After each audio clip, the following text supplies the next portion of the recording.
pessoal, sejam bem-vindos a mais um Ramp Gestão, o podcast da Ramp. Aqui quem fala é Johnny Benetti, eu sou produtor e também host desse podcast. Aqui nós vamos falar sobre gestão, estratégia e inovação. Tudo para ajudar o seu negócio a escalar cada vez mais. Aqui do meu lado, então, a minha co-host, Lilian. Olá pessoal, tudo bem? Eu sou a Lilian, trabalho na Zuc Consultoria, estou à frente do projeto Ramp Gestão. Minha formação é matemática, especialização em finanças e trabalho com consultoria há bastante tempo. Também já trabalhei na gestão, já trabalhei como secretária também, passei por várias áreas das empresas e hoje estou aí à frente do projeto da consultoria, fazendo empresas prosperarem.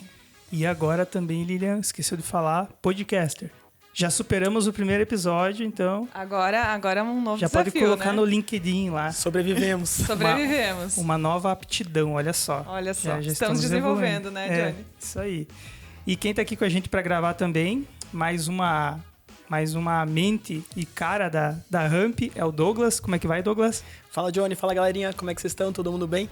Se vocês não sabem quem eu sou, voltem e ouçam o primeiro episódio que tá tudo dito lá, né, Johnny? Exatamente. O Johnny falou que era pra dizer isso pra gente fazer vocês otimizar escutarem o primeiro episódio. Bom, galera, para quem não me conhece, eu me chamo Douglas. Para quem me conhece, eu também me chamo Douglas, né? Eu ajudo organizações a prosperarem, né? Então, eu sou diretor de operações aqui da Zuc Consultoria. E, mais uma vez, né, dizendo que é uma honra estar aqui compartilhando um pouquinho dessa história, desse aprendizado, desses 15 anos. Comecei com 12, né? Comecei bem novinho, né? Esses 15 anos aí de mercado financeiro. Maravilha, Douglas. É assim, a gente começa meio tenso, assim, tem que produzir o podcast, tem que fazer o conteúdo. Mas você vai ver que com o tempo isso vai ser tipo uma terapia, sabe? Eu já falei no outro episódio que é tipo um divã aqui, onde você consegue soltar tudo que tinha na cabeça, consegue falar. E quando a gente conta, né, o que está acontecendo e começa a deixar no coletivo, assim, a gente tira um pouco da carga, sabe? Então vamos aproveitar. Você sabe que a minha mulher fala muito pra mim que não pode terapia lá em casa, né? Ela sempre fala, ó, não pode terapia cheia de louça, vai lá lavar. Então, tem sempre E pra isso serve o podcast, né? Pra lavar louça, né? Vamos falar a verdade. Então, enquanto tá lavando a louça, tá aprendendo. Mas vamos seguir aqui, então, sem muita enrolação. A gente tem aqui uma convidada. Eu vou pedir pra Lilian fazer as honras da casa e apresentar a nossa convidada, aí dar o currículo da nossa convidada e diz quem que você trouxe hoje pra gente conversar. Legal. Então, seja bem-vinda, Priscila Sordi. A Priscila é CEO da Ávira Construtora, arquiteta, uma baita arquiteta, né? Como diz lá no meu Rio Grande, baita arquiteta.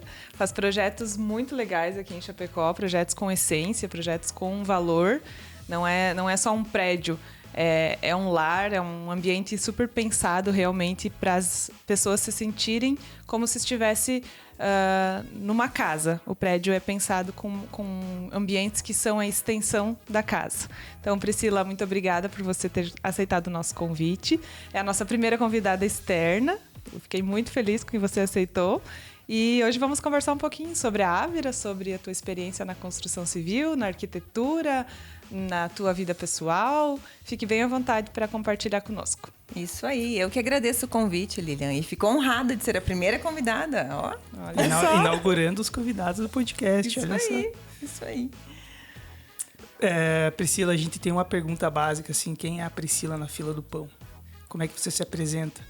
Tua bagagem, por onde você passou, o que você cursou, o que você trabalhou. Muitas vezes a pessoa tem uma guinada aí na vida, né? Na verdade, assim, ó, desde pequenininha meu sonho era fazer arquitetura. Então a arquitetura tá no sangue.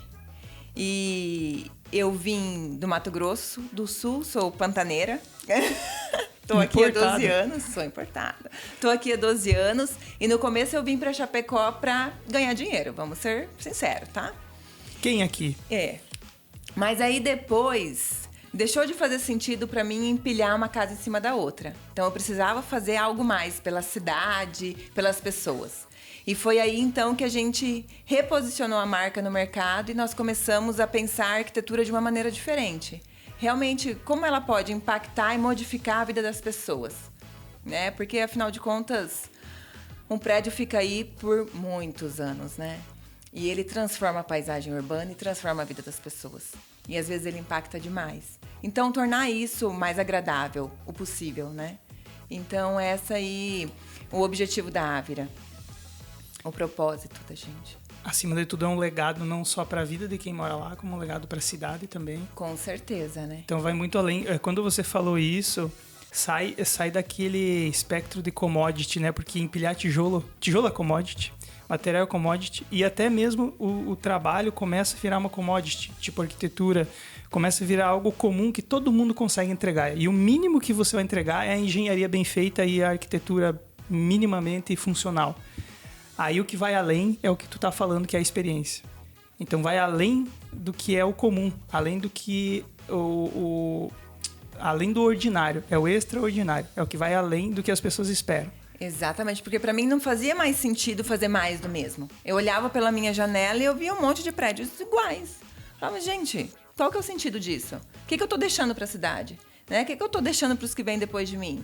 Né? Então, vamos contribuir, vamos fazer uma coisa diferente, vamos tornar o negócio agradável.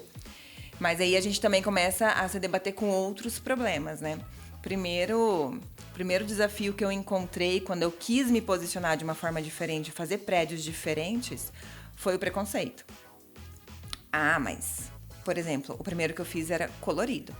Ah, colorido. Será que vão aceitar? Será que vai ser, né, bem aceito? Vai ser vendido?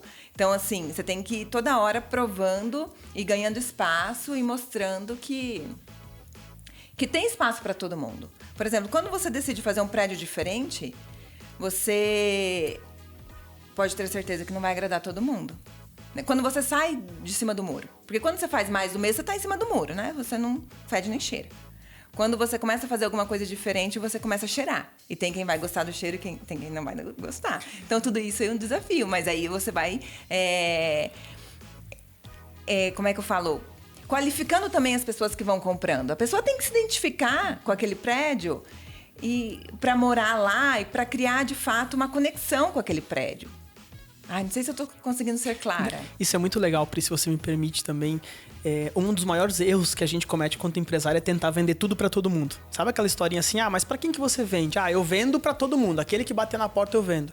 E às vezes a gente tem um apego tão grande a esse tipo de negócio que a gente não consegue nichar, né? E a gente não consegue perceber o quanto assertivo a gente consegue ser, o quanto que a gente consegue facilitar o nosso processo comercial quando de fato você entrega aquilo que as pessoas estão dispostas a comprar, o que elas estão sedentas para comprar, né? Porque quando eu vou pro mercado e eu imploro para alguém comprar o meu produto, quem faz preço é o mercado. Quando eu venho, quando o mercado vem a mim e implora para comprar o meu produto, não interessa o preço, porque aí eu tô vendendo aquela experiência, né? Eu não tô vendendo a commodity que o Johnny estava falando, eu não tô vendendo tijolo com reboco e cimento, eu tô vendendo uma experiência de consumo. E isso é muito legal. Se todos nós empresários tivéssemos essa consciência da importância de você entender quem que é o perfil ideal do teu cliente e depois entregar uma solução que é o que ele está disposto a comprar, facilitaria muito o nosso processo comercial no dia a dia. Então isso é muito bacana. Precisa de coragem, porque a gente geralmente olha mais aquilo que a gente está largando, né? O que, eu estou perdendo a oportunidade de vender para 1000 pessoas. E eu acabo não aproveitando aquela oportunidade de vender para 10 pessoas de forma muito mais assertiva, com uma taxa de retorno, de rentabilidade muito maior, né? O engraçado, Douglas, é que aconteceu de uma maneira muito natural. Por exemplo, a Ávira existia, ela ia bem, vendia, tudo que produzia vendia, então não existia uma necessidade de se posicionar no mercado, não existia uma necessidade de aumentar as vendas. Não, foi realmente uma coisa genuína de, gente, não faz mais sentido para mim fazer isso. Eu preciso de alguma coisa, de um propósito, de uma coisa que acrescente na vida das pessoas. Então, isso foi muito sincero, não é marketing. Natural, né? É natural, e aí não tem como dar errado. Quando você faz com o coração, não tem como dar errado. Eu nunca vou esquecer, porque a gente conversava um pouquinho antes de começar aqui o podcast, né? Eu lembro da primeira conversa que a gente fez e me chamou muita atenção isso quando você falou que o teu propósito não era simplesmente fazer prédios, né? Era embelezar os ambientes, era deixar a comunidade de uma maneira geral, né, mais colorida, mais divertida, né? Então, acho que isso faz todo sentido, né? De fato, o quanto que isso te ajuda no teu dia a dia, por exemplo, a trabalhar com os teus colaboradores, a passar essa missão para eles. Como é que isso te ajuda no teu dia a dia, ter uma missão clara, um objetivo claro? Então, o time se une, né? E quando você deixa claro o que a gente está fazendo para a cidade, o legado que a gente está deixando, eles dão o máximo que eles podem. O engajamento aumenta, O engajamento aumenta um monte. Tanto é que quando eu termino um prédio, ou quando eu começo um prédio, Eu reúno o pessoal de obra mesmo. O pedreiro, o eletricista. Eu paro na frente e falo, olhem. Fica 1 minuto olhando. Foram vocês que fizeram. E olha, teu filho vai passar aqui, né? Você vai falar, o papai ajudou a construir, a mamãe ajudou a construir. Então, olha que bacana, olha como é importante o trabalho de vocês. Então, é legal quando você mostra para eles o poder do trabalho deles, né? O quão grande é. E imagino também, porque inclusive o desejo de pessoas trabalharem com vocês nesse sentido, né? A gente atende hoje 40, 50 projetos e é comum em todos os nossos clientes essa dificuldade de trazer gente para trabalhar, assim, né?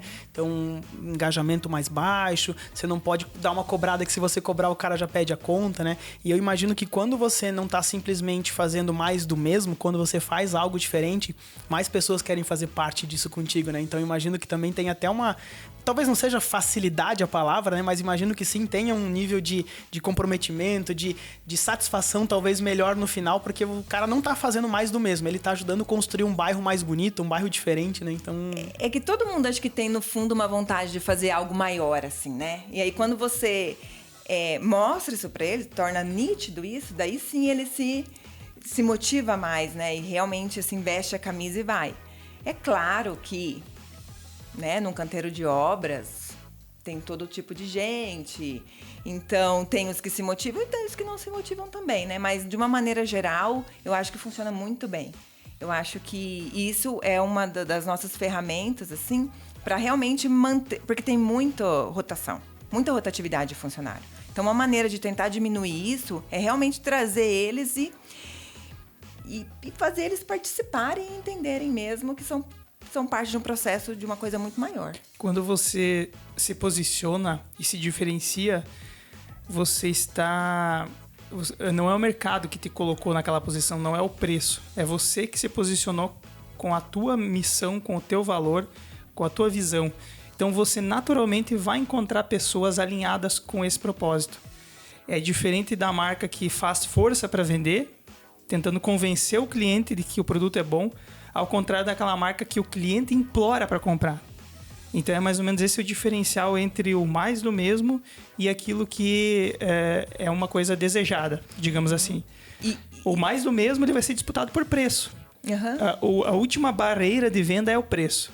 E aí é o preço que vai balizar tudo. E infelizmente o preço acaba deteriorando muito do produto, da qualidade do serviço, da entrega. E quando você foge do mais do mesmo, você começa a agregar muito mais valor e diferencial. E aí esse diferencial é uma coisa que é até difícil colocar preço, né? Porque o preço está muito subjetivo, é uma coisa que você pode criar conceitos em cima disso, você pode criar visões em cima disso. Enfim, você vai sair do que é o padrão do mercado. É o sonho de toda marca, né? É ali que a gente... Ser desejado. Ser desejado. E não ter que fazer força para vender. Para vender. Então, assim, quando eu recebo mensagens no Instagram e tal, falando, nossa, meu sonho era morar nesse prédio, meu Deus, eu acompanho esse prédio desde quando começou, eu achei o máximo. Isso, sim, é a maior satisfação que pode ter, assim, sabe? A pessoa falar... Eu desejo morar ali, eu me identifiquei. É esse o objetivo. Eu quero que a pessoa olhe o prédio e fale, cara, esse prédio é a minha extensão. E é pra ele que você fez. E é exatamente. Não é pra quem passa e não dá mínima, entendeu? Exato. E me corrija se eu estiver errada, Pri, mas assim, poucas unidades dos prédios que você lança são vendidos para investidores, né? A maioria para cliente final mesmo, que vai lá, se identifica com o prédio, gosta do projeto, entende. E assim, são pessoas que não são pessoas iguais, obviamente, mas são pessoas culturalmente muito parecidas, porque buscaram o diferente, né? Uhum. Isso é muito legal, assim, foi uma coisa que me chamou a atenção no teu negócio, é que não tem lá investidor comprando 10, 20 unidades. Tem cliente final comprando as unidades direto da construtora. E realizando o sonho. E realizando o sonho, isso mesmo. Então, eles não querem qualquer lugar, eles querem o lugar. E aí eles encontram ali, entendeu? E gerencialmente falando, né, aquela historinha da gente olhar o mar azul e não o mar vermelho, né? Porque se você pegar, principalmente a nossa região aqui, né, a cultura é essa. Eu vou lançar um prédio, a primeira coisa que eu faço, eu vou procurar um investidor que financie 100%, 50% do prédio, né? O mote de venda é isso, não? Porque aí tu compra por tanto e tu revende por tanto, então tu vai ganhar dinheiro, né? Então, existe uma competição muito grande naquilo que a gente chama de oceano vermelho, né? Então, pô, aí vira commodity. Aí, se tu me vende por 10, o outro me vende por 9, eu vou comprar o de 9 porque é preço puro, né? E aí, a partir do momento que a gente deixa de olhar para aquele oceano vermelho lá e passa para olhar aquele oceano que ninguém tá olhando, né? Que tá lá desassistido muitas vezes, a gente consegue, inclusive, aumentar margens, inclusive ter mais retorno, porque é aquilo que você falou. Você não tá vendendo parede, você tá vendendo a realização de um sonho, né? Uma parede a gente quantifica, um sonho não tem preço, não tem como quantificar, né? Então, esse que é o legal da história. O Pri, quando você falou sobre... Eu tentei sair do comum e tentei mudar, e no começo não foi muito bem visto, tá? Foi difícil romper essa primeira barreira do mercado. E é aquela coisa, né? Se você não quer ser criticado, não faça nada. Então, beleza, segue a vida. Mas você quis fazer algo diferente. Como foi esse romper barreiras do mercado, derrubar essas objeções dos clientes, e como talvez até hoje você convencer os clientes, porque é um trabalho quase de one-on-one. Você tem que, um a um, convencer, ou os clientes já estão com você e eles estão monitorando o que você lança? Como é que é hoje o teu esforço para conseguir vender esse conceito? O primeiro é sempre mais difícil, né? Porque você está começando a criar a marca. Então, eu lembro quando eu lancei o W96... Primeiro, o desafio começa dentro do grupo de gestão mesmo, né? Porque eu desenvolvo eles o projeto... Eles têm que comprar primeiro. E eu tenho que fazer com que eles aceitem, né? Tá comigo ou não tá? Essa minha loucuragem, assim, né? Então, e eu tenho sócio... O meu sócio, ele é muito conservador. Então, a minha primeira barreira foi convencê-lo de que a gente poderia fazer diferente. E uma outra barreira, não sei se é barreira, mas é que assim, ó, quando a gente faz algo diferente, normalmente isso custa muito caro. Sair dos padrões. Sair do padrão custa. E aí, você vai conseguir repassar isso para o cliente na hora da venda? Não vai conseguir repassar isso para o cliente. Aí que precisa de uma arquitetura muito inteligente para você conseguir sair do óbvio com custo baixo, né? Então é aí que eu falo que a gente tem uma grande vantagem competitiva, porque como sou eu que desenvolvo os projetos e eu que acompanho o desenrolar das obras, eu sei exatamente quanto custa cada coisa dentro de uma obra. Então, na hora que eu estou projetando, eu penso em fazer diferente, mas eu penso também quanto que esse diferente vai custar. E aí eu uno os dois e eu consigo fazer algo legal, bacana, que sai do óbvio, mas com um custo bom. Então, eu consigo ainda estar competitivo no mercado. O meu valor é competitivo. Então, isso é um ponto positivo também. E... Na questão de conceito, né? Porque questão de valores, né? Questão de valores é um ponto, mas o outro ponto é mais na questão de conceito. Ah, tá. Quando o conceito não é o padrão que eu encontro no mercado, a minha pergunta é se...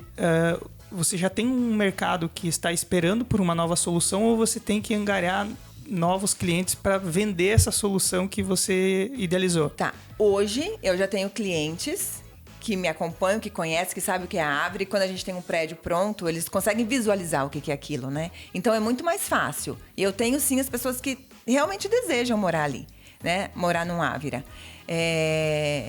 Então, isso eu acho que já não é mais uma barreira. Eu fazer diferente já está aceito, já entenderam o que é o DNA da Ávira. Se a pessoa quer uma coisa comum, ela não vai procurar a Ávira. E é muito legal que a equipe entendeu isso, né? Eu que estive mais próxima com vocês por um período, a equipe entende a essência da empresa. Literalmente, assim, eu não esqueço que... Eu acho que faz uns 15 dias que alguém me disse assim lá... Não, essa semana ela não vai falar sobre isso, porque ela está pensando num projeto novo. Então, assim, a equipe entende o gestor, a equipe entende a essência da empresa. Não é uma empresa tradicional, quadradinha, que os processos funcionam todos os dias iguais. É uma empresa diferente. O colaborador consegue entender que a gestão está num momento criativo, que é muito difícil acontecer isso, a pessoa ser da gestão e do criativo. Conta pra nós, Pri, qual que é o desafio de fazer essa separação aí? Pois é um desafio grande, né? Porque normalmente as pessoas da criação, elas são meio fora da casa, né? Não gostam muito de rotina, não gostam muito de... No nosso caso é fora do apartamento aí. Então, mas eu tento me disciplinar ao máximo para para tentar cumprir pelo menos os meus requisitos mínimos ali de gestão, né? Porque eu sou bem da área de criação, eu sou bem da área da emoção. Então, às vezes eu brinco, eu nem me considero muito uma empreendedora, eu me considero mais uma idealizadora, uma Criativa, sonhadora, eu quero mudar a vida das pessoas, e é muito isso, assim, eu quero impactar, e se eu tiver que abrir mão de uma porcentagem do meu lucro para modificar a vida das pessoas que moram nesse bairro, eu vou abrir mão, entendeu? E foi isso que a gente fez, por exemplo, no High Life. No High Life eu tenho uma sala comercial lá que eu segurei para a Ávira e já vieram várias pessoas atrás dessa sala. Eu falei, não, é da Ávira, porque eu quero fomentar um café. O bairro precisa de um café. Não tem um espaço para você sentar, para você passar com seu cachorro, sentar ali, tomar um café, relaxar. Então eu vou segurar. Isso vai me custar? Vai me custar. Mas eu vou fazer pelo bairro, eu vou fazer pelas pessoas. Depois tu não entende por que o teu sócio quer brigar contigo. Ainda bem que essa sociedade é perfeita, gente. Porque eu sonho e ele me puxa um pouco pra terra. E aí a gente chega no meio termo, entendeu? Não é tão como eu gostaria e não é tão como ele gostaria. São complementares, porque se os dois sonhassem, já tinha quebrado. Se os dois fossem conservadores, não saia do chão. Então, exatamente. É o equilíbrio perfeito. É o equilíbrio perfeito. É o que a gente sempre fala. Até ia perguntar esse equilíbrio entre criativo e operacional, porque aquela coisa, você vai para o operacional burocrático, você está sendo drenado uma energia absurda que você podia estar canalizando no teu criativo e produzindo, né, pensando em novos empreendimentos, fazendo novos negócios. E quando você tá no criativo, o operacional talvez fique um pouco de lado. Como é que você faz esse balanço de separar o momento de focar em cada um deles? Você falou que acompanha as obras também. Então, até que ponto você se envolve e até que ponto não? É que assim, como é que eu tento me organizar? Por exemplo, agora eu tô no momento de criação. Então, eu falo, 2 dias, eu esqueço, não estou aqui para ninguém, estou criando. Daí eu sento e crio. Né? Aí, esse dia da semana eu tenho que resolver a minha pilha de pepino. Vamos resolver a pilha de pepino esse dia. Porque não dá para eu resolver um pepino e sentar ali e criar. Porque a mente, gente, para criar, ela tem que estar muito de boa. Ela tem que estar no flow e é uma continuidade. Então, assim, eu tento organizar dessa forma. Bom, durante a semana, então, um dia vai ser para resolver pepino, um dia vai para ir nas obras, outros 2 dias vai ser para criar. E aí conforme vai a rotina, a gente vai se organizando dessa forma. Mas nem sempre dá certo, né, gente? Porque não é assim também. Hoje eu vou criar e agora eu sentei e criei. Eu perguntei, sabe por quê? Eu já tive essa experiência com gestão de inovação e a gente fez as duas coisas, os 2 modelos. Pega um pouquinho de cada coisa e trabalha um pouquinho e vai avançando um pouquinho cada projeto. E depois experimentou um modelo em que você começa e termina um projeto. E, cara, começar e terminar um projeto do início ao fim é a melhor coisa que tem, cara. Porque você não tem como você ficar pulando de galho em galho ali. A tua mente, a mente do ser humano, ela não consegue gerenciar tanta coisa assim, nesse nível, sabe? Então é melhor focar do início ao fim, terminar os processos. Vai parar para resolver um pepino? Resolve. Se não resolveu, tenta resolver, terminar. Porque se você tentar voltar pro criativo com o pepino lá pendente... Não vai. O criativo não anda. Ele não vai andar. E vice-versa, né?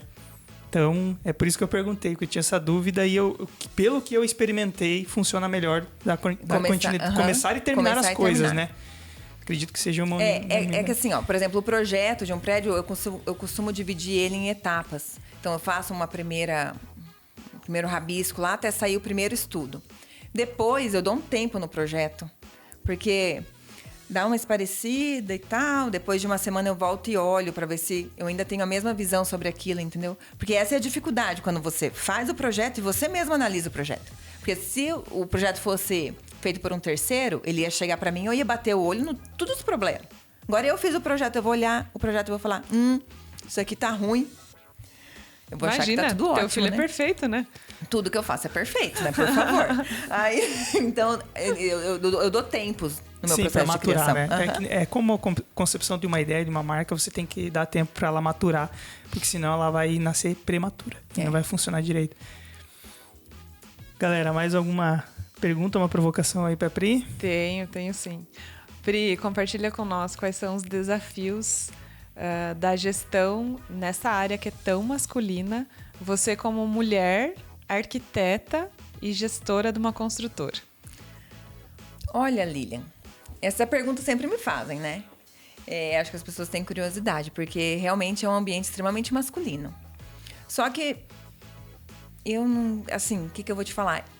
Eu não fico prestando atenção se a pessoa tá virando a cara pra mim, tá fazendo... Gente, eu vou lá, falo, explico, faço e... Se os caras estão achando ruim porque é uma mulher falando, eles que lidem com o problema deles, entendeu? Eu tô ali e vou fazer o meu papel, vou dar o meu melhor. Mas se a gente entrar nessa pilha de... Ai, meu Deus, é um monte de homem. Ai, meu Deus, como é que eles vão... Né? Como é que eles vão me receber? Como é que eu vou me impor? Não vai dar certo? Daí você... É posicionamento, né? É posicionamento. Você chega lá, fala, se você vai virar as costas e eles vão falar mal de você, que eu acho que isso pode acontecer lá na obra, né? Você chega, dá um esporro, fala alguma coisa, você vira as costas, os caras devem falar, meu Deus. Mas, né? O problema é deles, não é meu. E uma curiosidade que, assim, os projetos são inovadores, são diferentes, são pensados com carinho para integrar a comunidade. Conta para nós um pouquinho como que os projetos são realmente pensados, como que você envolve a comunidade nesse processo, o que é feito de diferente na Ávira, no processo, tanto no processo criativo até a entrega. Na verdade, tudo começa com a escolha do terreno, né? Então, a gente sempre procura lugares extremamente confortáveis, no sentido de ruas amplas, arborizadas, para ter o contato com a natureza, ter a calmaria, mas ao mesmo tempo também ser um lugar estratégico, próximo a pontos importantes. E depois, no processo de criação do empreendimento, eu sempre busco fazer um projeto que faça com que a pessoa se sinta assim, ó, como é que eu vou explicar isso para vocês? Fazer um projeto com que ela se sinta em casa, com que ela se sinta bem, com que ela, né, tenha o bem-estar. Isso vem através de luz natural, de ventilação, vem através do mobiliário, vem através da concepção do projeto. Então, assim, é tudo pensado. Na verdade, eu faço um projeto como se fosse para eu morar. Então, eu quero me sentir bem a partir do momento que eu piso dentro do prédio, né, até chegar no meu apartamento. Então, como é que é? Quando eu saio do elevador, quando eu entro no elevador, quando eu saio da garagem, quando eu entro no prédio, quais são as sensações? O que eu vou sentir? Né? E isso, muitas vezes, a gente não consegue mensurar e passar para o cliente no momento da venda, né? Porque a venda é feita imóvel na planta. Então, essas sensações que eu busco todo o tempo durante o processo criativo, elas, às vezes, não são ditas e não são repassadas para o cliente, né? Mas é muito gostoso quando as pessoas estão lá morando e elas sentem isso. E elas percebem o quanto foi pensado, entendeu? Então, assim, pode ser que eu não ganhe isso no momento da venda, mas eu ganho no pós-venda, que é a satisfação do cliente. Que legal. Eu assisti uma vez no Instagram você contando sobre um dos projetos que você ia preservar um material para decoração do prédio. Ah, sim. Conta um pouquinho para nós. Então, o que eu costumo fazer?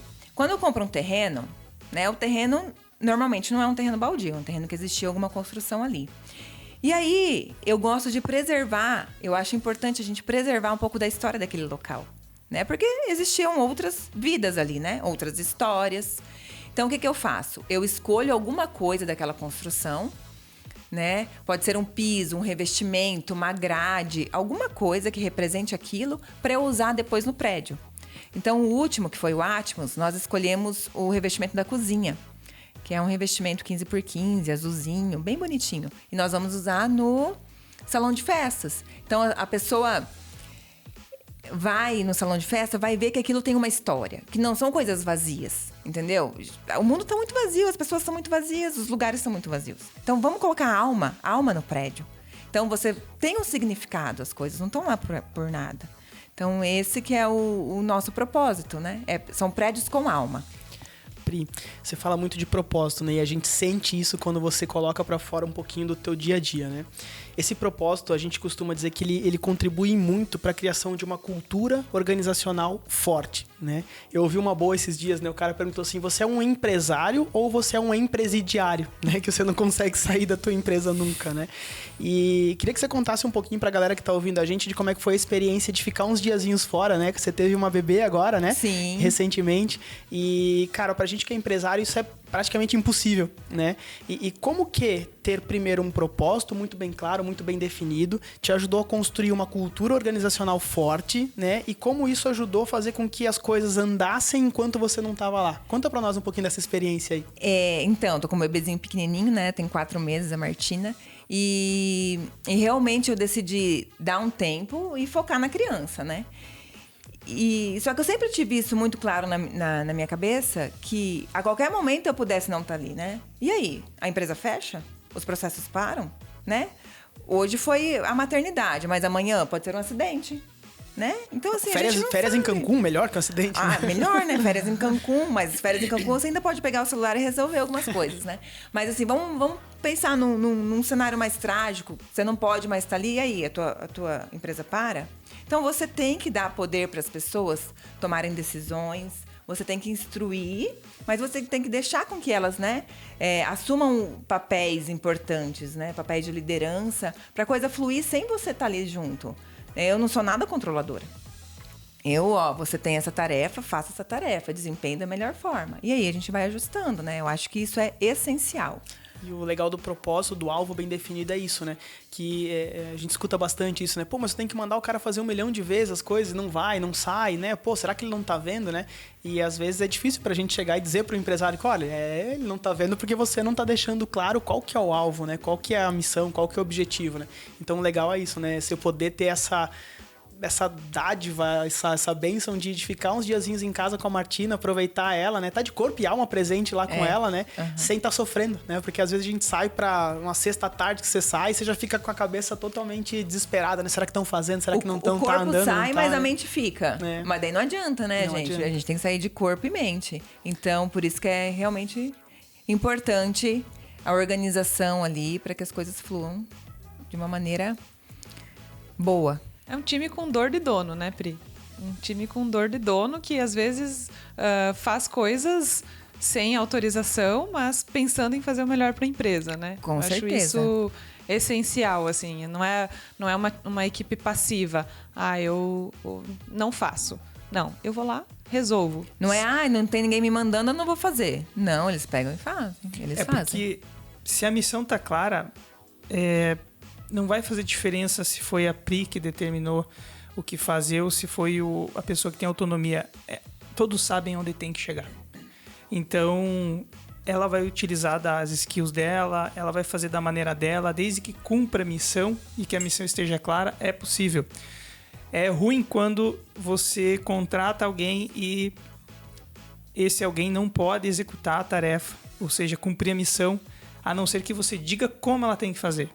E aí ela fica num papel de submissão esperando que você tem que ir por esse caminho, utilizar essas ferramentas, esses métodos. Aí não funciona também, porque você tem que estar lá o tempo todo para fazer isso. Então, quando a missão está clara, quando você sabe onde tem que chegar, quando tudo está comunicado, e o legal que tu falou no começo, ela está em criação, é o momento dela. É diferente de você se fechar numa sala e sair fechada para tomar uma água e voltar, que as pessoas vão achar que você é ignorante, que você não fala com ninguém, mas não, todo mundo sabe que é aquele momento, porque foi comunicado, foi explicado. E é uma coisa óbvia, né? Você comunicar que você tem processo, que você tem o teu tempo, que você tem a tua agenda, e muitas vezes essa comunicação ela não existe nas empresas, né? Então fica esse negócio do chefe, ele é fechado, né? O chefe, ele não fala com ninguém, e às vezes ele tá lá fechado resolvendo muitos problemas, ele esquece de comunicar a equipe que ele está no momento dele. E é uma simples comunicação, né? Muito bem colocado, Johnny. Assim, a gente fala nas nossas consultorias que o óbvio precisa ser dito. Ele precisa ser dito e ele precisa ser checado se a pessoa entendeu daquela forma. Porque, às vezes, o que eu comunico não é o que a pessoa entende. E aí, tudo parte da comunicação. Então, assim, muito bem colocado por você. Assim, o óbvio precisa ser dito e a gente precisa realmente melhorar a nossa comunicação. Douglas, me corrija se eu estiver errada, mas 100% das empresas que a gente entra hoje, existe problema de comunicação.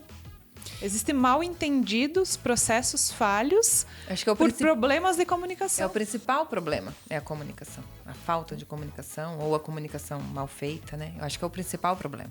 E se eu tivesse que resumir o que é gestão, Lili, né? Baseado nisso que você falou, a gestão é algo extremamente simples. A gente acha que é uma coisa, né? Meu Deus, o que é gestão? É complexo, é complicado, não sei o quê. Cara, a gestão é simplesmente isso. Você falar o que você quer, né? E você acompanhar.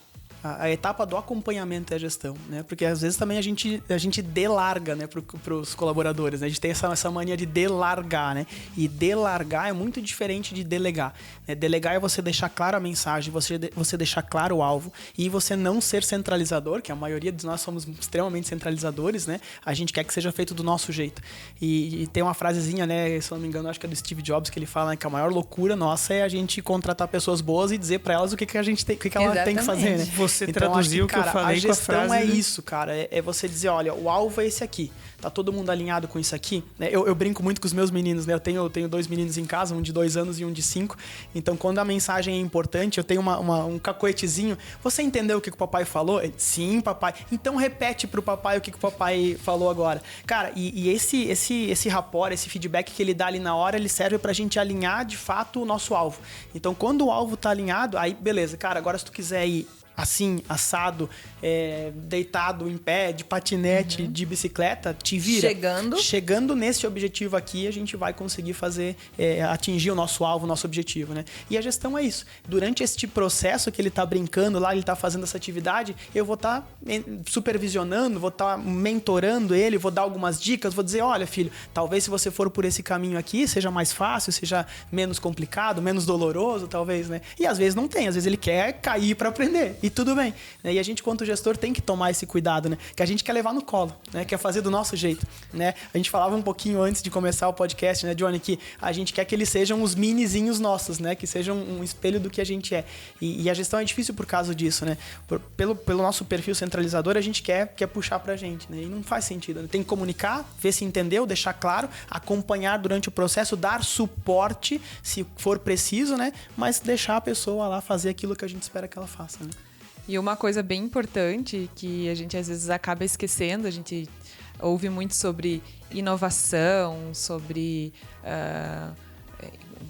fazer que a empresa fique maior, melhorando processos, trazendo pessoas novas, mas às vezes a gente esquece de fazer o básico bem feito. Eu acho que o básico bem feito é o mínimo que uma empresa pode entregar para o seu cliente, para o seu colaborador, que é a rotina diária. Eu vou fazer o básico bem feito e aquilo vai funcionar. Não tem como não funcionar. Acho que a gente, às vezes, se perde um pouquinho pensando numa coisa muito grande e esquece do básico. Né? Eu não esqueço, eu cheguei numa empresa e perguntei para é uma franquia, e perguntei para ele assim, o que vocês fazem de diferente que vocês se destacam dos outros franqueados? Ele disse, eu faço feijão com arroz todo dia.